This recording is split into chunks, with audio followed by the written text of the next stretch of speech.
تخيل معايا كده، الانترنت شغال عادي بس ولا موقع بيفتح. تضرب فيسبوك ما بيفتحش، تضرب جوجل ما بيفتحش. تفتكر المشكلة فين؟ انا اقول لك الدي ان اس، دومين نيم سيستم. وده ببساطة مترجم للإنترنت. يعني إيه مترجم؟ يعني بيحول عناوين المواقع لاي بي ادرس علشان جهازك يقدر يوصل للموقع اللي انت طلبته، سواء هو كان فيسبوك او جوجل.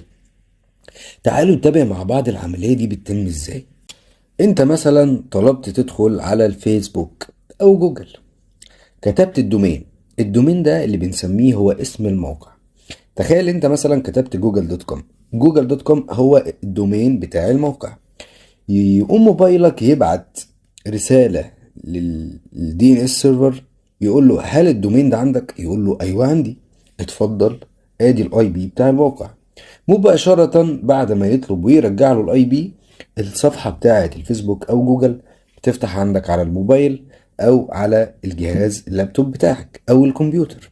طب ولو الدي ان اس وقع وده بعيد شوية قوي، ساعتها هحس ان الشبكة كلها واقعة حتى لو الانترنت شغال عندي. سؤالي ليك، ليه لما بكتب 4 تمانيات و4 وحيد في الدي ان اس الانترنت بيبقى اسرع او فتح المواقع بيبقى اسرع؟ جاوب لي في الكومنتات وقول لي اشرح ايه المرة الجاية، وهشرحها ادفانسد باسمك انت. مع السلامة.